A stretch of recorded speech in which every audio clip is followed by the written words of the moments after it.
ont préféré une sorte d'efficacité de la fermeture de la frontière au respect des droits de l'homme. On a dit aussi, et il y a eu des rapports sur ce sujet, que l'ancienne direction de Frontex jusqu'à l'hiver dernier était une direction qui avait montré à plusieurs reprises que les questions de défense des droits de l'homme et des réfugiés n'étaient pas leur problème, et elles ont d'ailleurs été évacuées ou écartées. Cette direction a été écartée pour cette raison-là. Est-ce que vous pouvez expliquer cela, Virginie Guiraudon ?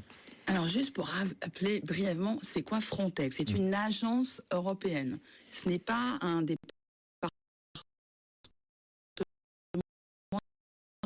de la Commission européenne ou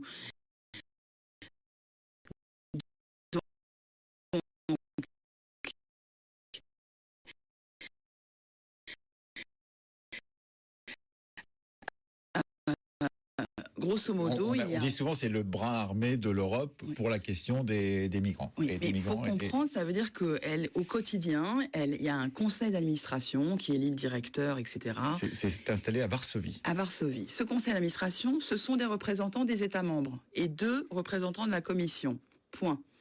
Dans l'agence, il y a donc pas au conseil d'administration, mais dans l'agence, il y a une personne qui est censée s'occuper des droits fondamentaux. Donc ça vous donne une idée. C'est-à-dire que l'agence européenne, c'est les États membres qui sont représentés généralement par des gens comme le nouveau directeur qui était responsable de la maréchaussée néerlandaise, c'est-à-dire de la gendarmerie.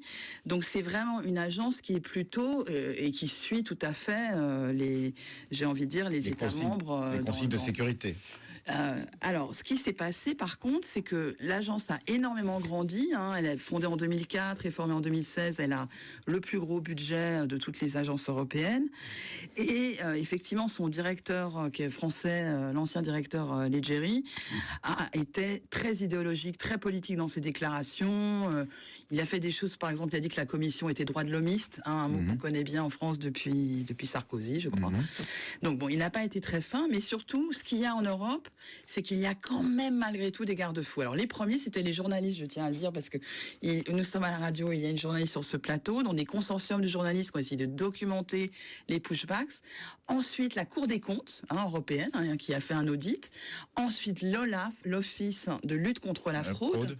Et c'est d'ailleurs par cet office que le directeur a été écarté avec sa direction, c'est cela. Donc ça a mis du temps, mais un certain nombre de garde-fous ont été mis en place. Mais malgré tout, c'est bien les États membres qui donnent les directives à Frontex. Thomaïs Papaioannou, est-ce que justement le pays